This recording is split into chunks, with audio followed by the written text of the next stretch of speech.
Whenever you guys have your instrument rating, you guys are gonna have to learn how to do one very important specific thing. You guys gotta brief an instrument approach. So today I'm gonna talk about how to brief one. My name is Captain Ethan. I'm a ground instructor, advanced instrument, and also an instrument rated private pilot. And today we're gonna talk about how to brief an instrument approach, because this is the way that I taught and this is the way I'm gonna teach my instrument students one day. So pull up an instrument approach. We're gonna go with Jacksonville. Let me start up a screen recording. Let's go over to let's do the RNAV Zulu runway 18. So we'll do an RNAV approach because this one's going to be one of the simpler approaches to brief, and this actually looks like a really easy approach. So when we brief an approach, we're kind of going to have a standard pattern. I'm going to talk you guys through it. So let's get my drawing tool up here. We're going to change the color to green. There's kind of a specific format that we want to go off of. This does not look good. Let me do this again. So number one, we're going to talk about what the approach is. So this is the RNAV Zulu runway 18 into Jacksonville International. This is the first part of every approach that I always say. RNAV Zulu runway 18 into Jacksonville International. We want to talk about the airport name and the actual approach that we're going to be flying. So whenever ATC says expect the RNAV Zulu runway 8, we're going to expect the runway or the RNAV Zulu runway 8. Sorry, my stutter is off the charts today. We gotta talk about the approach. Now we wanna make sure that the approach is current as well, because they do update. You guys can probably see down here, it says August 6th to September 3rd. This means that this approach plays in date. Usually, if you're doing an approach on or a briefing on the ground, you will say that the plate is in date. So we'll just say plate is in date. So let's go through it again. We're going to be taking the RNAV Zulu runway 8 into Jacksonville International. The plate is in date until the 3rd of September. You guys don't have to say that. If I'm briefing an approach on the ground, I'll just say that the plate's in date. Plus, all of your plates should be in date when you're using ForeFlight anyways. Next up on the approach, we're going to say that this is a WAS approach. Usually when we're doing GPS approaches, we're going to say that it's going to be a WAS approach. Our airplane does have WAS, and basically what WAS is the wide area augmentation system. If you guys want me to make a video about that, comment that down below. I'll make a video about it. Approach course is going to be 076, and the runway length is going to be 10,000 feet. There we go.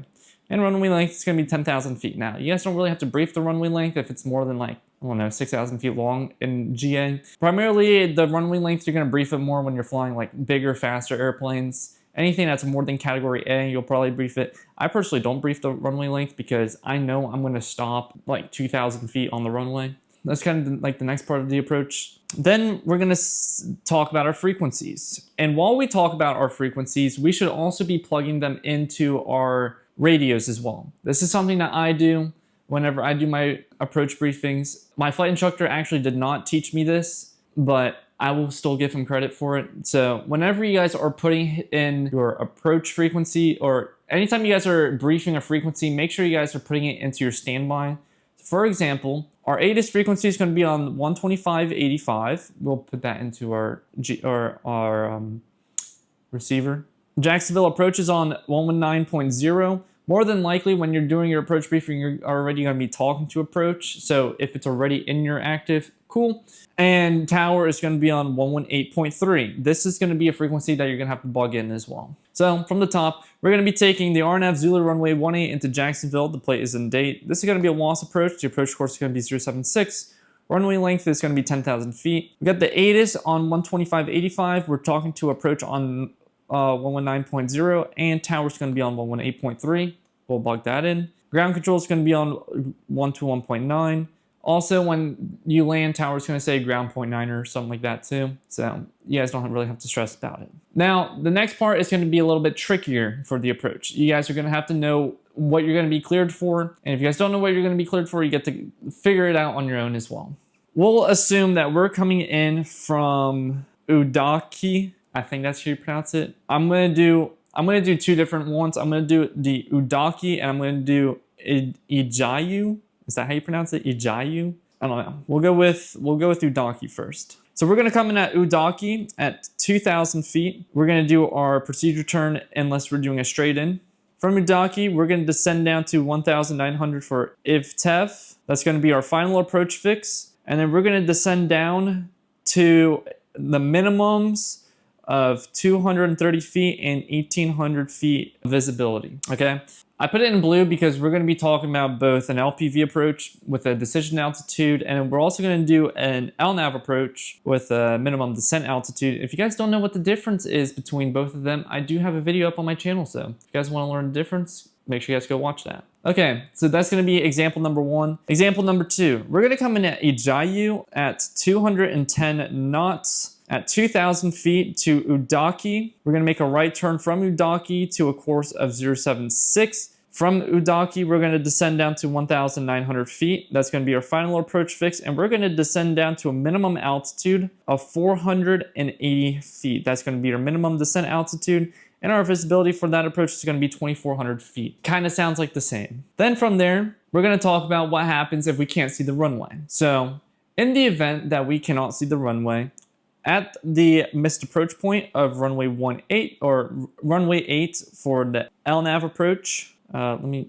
just boom. And then I'll also put, actually, let's make it yellow because this will kind of go on with both. In the event that we cannot see the runway, I'm going to go with LPV first. At 230 feet, we're going to call minimums. If we cannot see the runway, we're going to do a missed approach, which is going to be climb to 2,000 direct Yejwo and hold. You guys don't have to be perfect with the pronunciations of names. I know I'm not good with them. Don't expect to be perfect with them. And then also for the MDA of 480 feet. At 480 feet, we're going to stay level until we crossed over the missed approach point, which is going to be runway 8. Threshold. Let me just circle it. The runway 8 threshold. Once we cross over, we're going to climb to 2,000 direct Yejwo and hold. And that's basically how you guys brief an instrument approach. So I'm going to go through the whole briefing with you guys. I'm going to do the LPV one first, and then I'm going to do the LNAV. So we're going to come in on the RNAV Zulu runway 8 LPV into Jacksonville International. The plate is in date until the 3rd of September of this year. This is going to be a WAS approach. The approach course is going to be 076. We got a runway length of 10,000 feet. We're going to tune the ATIS to 125.85. We're talking to approach on 119.0. Tower's going to be on 118.3, so we'll plug that in. We're going to come in at Udaki at 2,000 feet down to Ivtef at 1,900 feet. And we're going to descend down to an LPV minimum of 230 feet and 1,800 feet visibility. Once we get that minimum and we cannot see the runway, we're going to do a missed approach. Our procedure is going to be climb to 2,000 direct Yejwo and hold. Do you have any questions?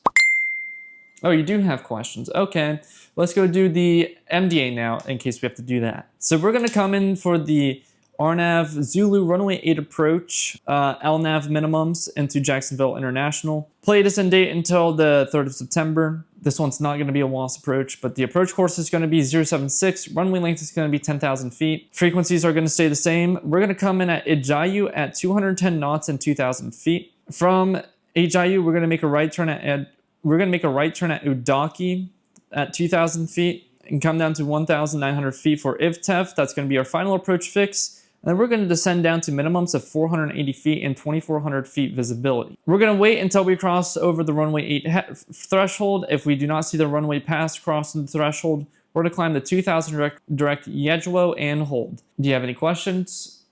Cool. Last question. We're going to take in case we do have to do a hold at Yejwo, what we're going to do is we're going to be doing a parallel entry into the hold. So what's that's going to look like is we're going to do a straight line outwards, direct Yejwo. Our outbound course is going to be 077, so we'll make sure we bug that in. And then once we're 4 nautical miles out, we're going to do a little parallel entry into Yejwo and then do the hold.